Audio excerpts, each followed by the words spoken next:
This is the story of the one. As head of maintenance at a concert hall, he knows the show must always go on. That's why he works behind the scenes, ensuring every light is working, the HVAC is humming, and his facility shines. With Grainger's supplies and solutions for every challenge he faces, plus 24/7 customer support, his venue never misses a beat. Call quickgrainger.com or just stop by.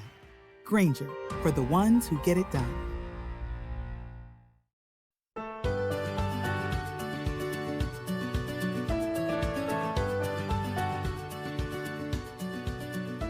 Hey everyone, welcome back to my podcast, Anatomy and Physiology Bit by Bit. This is your host, Dr. Steve Sullivan, coming to you from just outside of Philadelphia in Bucks County, Pennsylvania, where I teach anatomy and physiology at Bucks County Community College, and I've been doing that since 2002.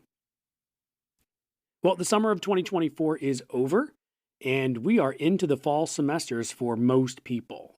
It is September of 2024, if you're listening to this right away, and the summer was very busy for me, so I wasn't able to get new episodes up and running.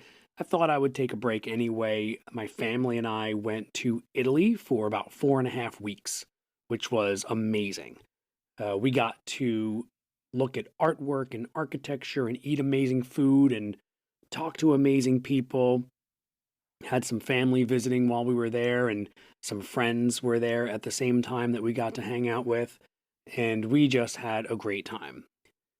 One of my favorite things that we were able to do in Italy was to go to the University of Bologna and to see one of the oldest dissection theaters in the world. They've been doing cadaver dissections at the University of Bologna since the 1600s, when you had to get special permission from the Vatican to do that, because it wasn't legal to dissect human cadavers at the time. And what I was kind of surprised at was the design for a cadaver dissection theater hasn't really changed in 400 years. Where I took my gross anatomy courses, the dissection theater was the same. There was a table in front for the instructor, and there was stadium seating surrounding so that the instructor could show the dissection, explain what we're looking for, and then explain what you'll be looking for as a student when you go into the lab and do the dissection yourself, which is how we did it. So it was kind of interesting that the design hadn't really changed in a very long time. I also got to see a lot of other really cool anatomical museums and things like that when I was in Bologna. And again, the artwork and the attention to detail in the anatomy that the artists from the Renaissance had was just spectacular. If you ever have a chance to get to Italy and to see all that amazing art, the architecture, learn about the history, try the amazing food, I highly recommend it. It was quite a privilege for my family and I to get to do that and spend all that time together, and I can't recommend it enough. Having said that, thank you so much for your patience over the summer if you've been waiting for the next episode. I'm hoping to get back on the weekly schedule so that way we can finish up the content for A&P so that anyone taking A&P 1 and A&P 2 can have a full 2 semesters worth of content in episodic form in this podcast. So that way you can utilize this podcast to help get your B or better in A&P so that this course helps you with your nursing school, your PA school, your optometry school, your occupational therapy school, your physical therapy school, wherever you're going, and this anatomy and physiology course is helping you get there. Most of these places are looking for a B or better. So let's get that B or better in A&P. And today, we're going to move into the heart. Okay, let's start thinking about the heart in terms of where it is located in the thoracic cavity. The thoracic cavity contains the heart and the lungs, among some other things. But those structures have their own places within the thoracic cavity to exist. The lungs are lateral. There's a left lung, there's a right lung. And each of them is in its own space that is protected from the pressure changes in the other spaces. And between the lungs is a space called the mediastinum. That's where the heart is. It is in between the lungs, but it's not directly in the center of the thoracic cavity. The human heart actually sits mostly to the left. About 2/3 of the heart is to the left of the midline in that mediastinum of the thoracic cavity. Now, if you're dissecting a fetal pig or a sheep heart, you're going to notice that their hearts are more centrally located. The heart is also surrounded by a double layer membrane called the pericardium. The pericardium, like a lot of our membranes, is 2 layers with a fluid-filled cavity in between. The layer that is directly attached to the heart muscle itself is called the visceral pericardium, also known as the epicardium. The layer that is attached to the inside of the thoracic cavity is called the parietal pericardium. And in between those two is a space called the pericardial space or pericardial cavity, and that is filled with pericardial fluid. This is clinically really significant because if there's an infection called pericarditis in that pericardium, the excessive fluid caused by the inflammation from the infection can compress the heart. And that is called cardiac tamponade, and it's really dangerous. The pericardial fluid functions to lubricate the surfaces of the epicardium and the parietal pericardium. And that's to reduce friction when the heart is contracting or beating, and that way there's not excessive rubbing between the heart and the structure surrounding it. That double layer membrane with the space inside is kind of repeated throughout our bodies. We're going to notice that with the lungs. With the lungs, we call it the pleura. So there's a visceral pleura attached to the lung tissue. There's a parietal pleura attached to the inside of the thoracic cavity. And there's a pleural cavity filled with pleural fluid in between the two. In the abdominal cavity, we have the peritoneum. The peritoneum has a visceral layer attached directly to the organs of the abdominal cavity, a parietal layer attached to the internal wall of the abdominal cavity, and peritoneal fluid in between those two. There's other places that we see this pattern, but these 3 areas are pretty easy to visualize. Okay, so we call the outside of that pericardium the pericardial sac, and it's divided up into 2 layers. The parietal pericardium has 2 layers. It is the fibrous layer, which is the rough outermost or superficial layer, and the serous layer of the parietal pericardium that is just inside of that. And it's those serous layers that secrete the pericardial fluid that's in that space. If you were to remove the pericardial sac, you would see the heart. And you'll notice that our hearts are kind of triangular in shape. They have a pointed end called the apex, which is actually inferolaterally. It's kind of pointing to your left hip. And it has a base, which is superolaterally to the other side. And that is the flatter portion where the great vessels of the heart emerge from. And those great vessels would be the ascending aorta, the pulmonary trunk, the superior and inferior vena cava, and the pulmonary veins. Now, because we're mammals, we have a 4-chambered heart. And those 4 chambers are ventricles and atria. 2 ventricles, 2 atria. There's a left and a right of each. The ventricles are the larger, more muscular, more inferior pumping chambers, and the atria are the smaller, thinner, more superior chambers, whose contractions don't really move a lot of blood. It's the ventricles that are responsible for really moving blood, pumping blood from your heart to your lungs and from your heart to everywhere else in your body. That's what the ventricles do. Each of these ventricles is composed of cardiac muscle, the myocardium. That is the muscle that functions to pump the blood out of the chambers so it can get to everywhere else we need in the body. Between the atria and ventricles, there's a space called the coronary sulcus. That's just a space. And the ventricles are covered with a connective tissue called the fibrous skeleton of the heart. And that's going to be important when we talk about the heart's electrical activity. If you're looking at a heart, and it would be great if while you listen to this, you're actually looking at photos or illustrations of hearts that you can get from a textbook or online, you'll see in the anterior a shallow depression between the left and the right ventricles. And that's called the anterior interventricular sulcus. And it's usually filled with fat and a blood vessel called a coronary artery.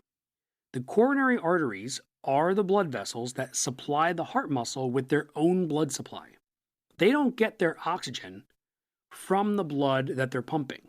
They have to have their own arteries and veins and capillaries supplying blood and draining blood to and from the heart so that the muscle can get its nutrients, its oxygen, and get rid of its waste products. There's also an interventricular sulcus on the posterior side. And we call that the posterior interventricular sulcus. And there'll be a coronary artery in there as well. Inside the heart, you've got the chambers because these are vessels that have a muscular wall. They fill with blood, then those muscular walls contract and pump the blood out. The right ventricle is for oxygen-poor blood that has come back to the heart from the body so that it can go back to the lungs and get reoxygenated. The left ventricle is filled with blood that came from the lungs, oxygen-rich, so we can pump it to the body. So we can send that good, fresh, oxygen-rich blood back out to our tissues. So we don't want the blood between those two ventricles mixing with each other. Therefore, there is a muscular wall between those two ventricles called the interventricular septum. The word septum means wall. Since structure dictates function, I want to talk a little bit about the blood flow through the heart before we talk about some of the other internal structures inside the heart, because it's going to make more sense if you know where blood is going. So let's start with blood coming back to the heart from your tissues after the oxygen has been used up and carbon dioxide has been deposited into it. So we have oxygen-poor blood coming into the heart from the inferior and superior vena cava into the right atrium. From there, blood will pour down, so with gravity, into the right ventricle. No pumping is required for blood to go from the right atrium into the right ventricle because it's just passive filling from gravity and pressure. When the ventricles contract, the right ventricle pumps blood into a vessel called the pulmonary trunk. And that pulmonary trunk is going to split or bifurcate into two pulmonary arteries, a left and a right. One's going to go to each lung. In the lungs, which we'll talk about in a much later episode, we're going to exchange the carbon dioxide for oxygen.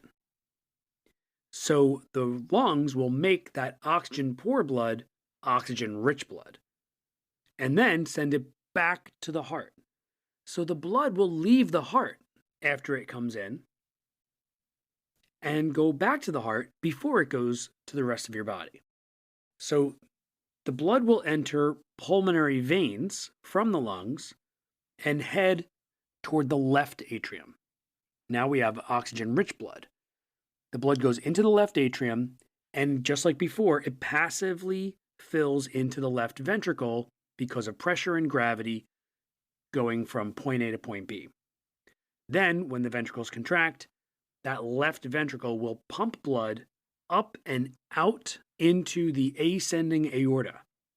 And that ascending aorta will carry blood away from the heart and disperse it everywhere else in your body before it gets used up and then goes back and we start over again.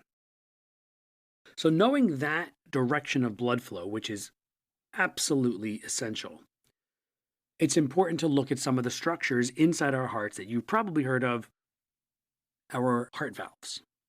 Heart valves are clinically really significant because sometimes they don't function properly and they have to be replaced, which we can do.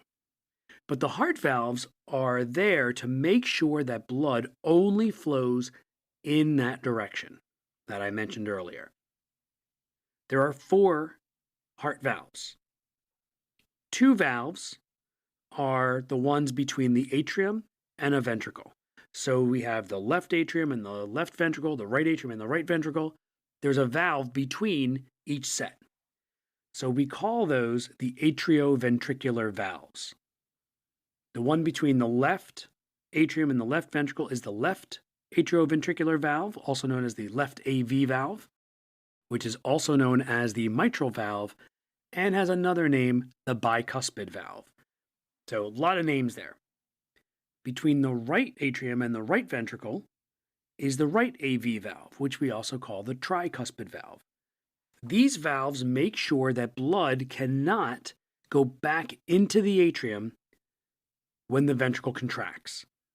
So when the ventricle contracts, those valves close, so blood can't go backwards into the atrium and has to go into the pulmonary trunk if it's the right ventricle and the ascending aorta if it's the left ventricle.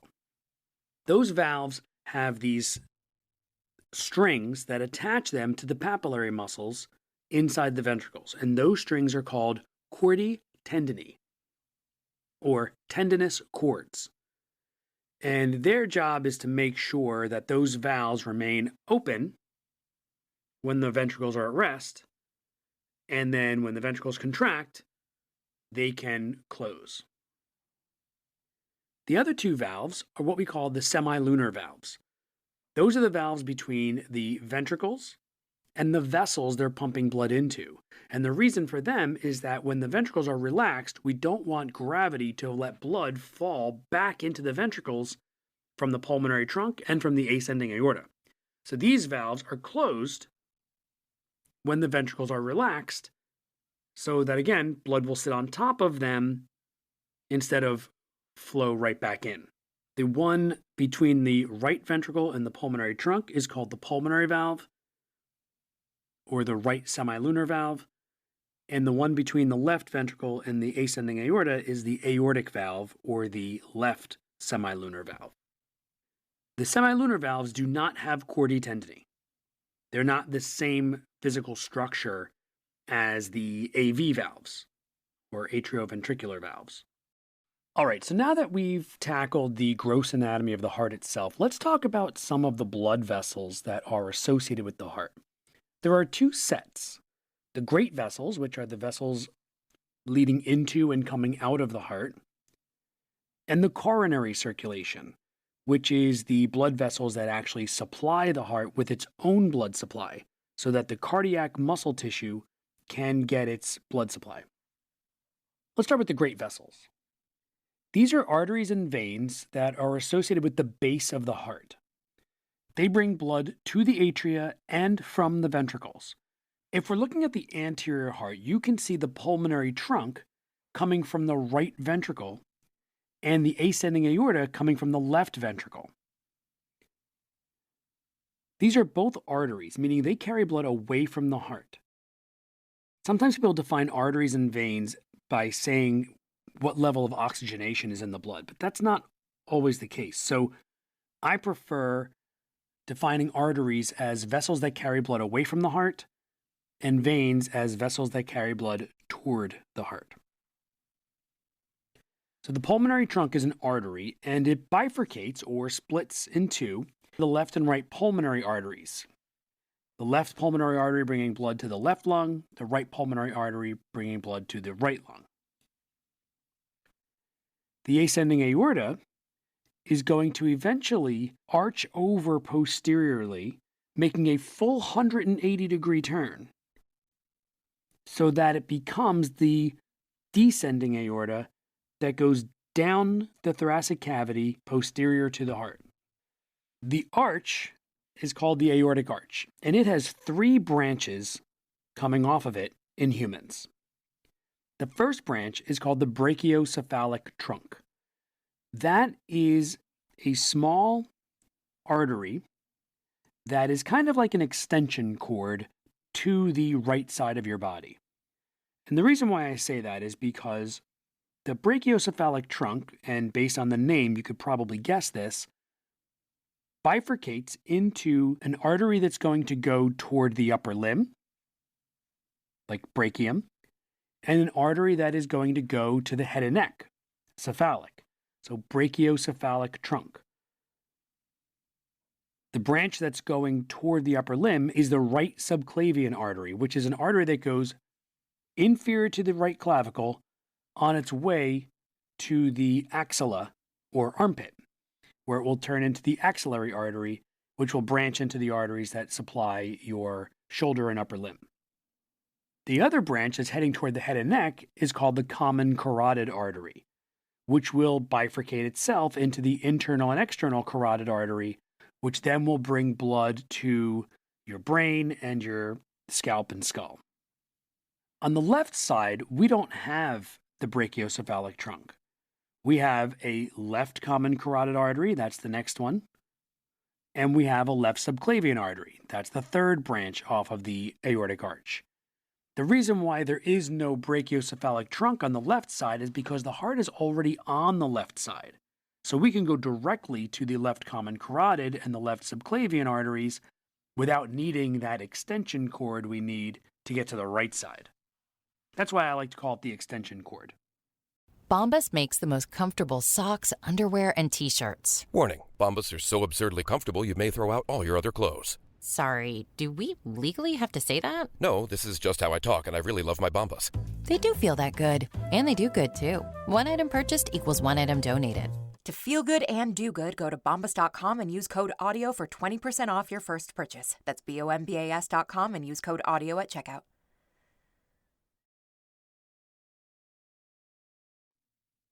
The other great vessels you're going to see are the veins, and these are vessels carrying blood back to the heart.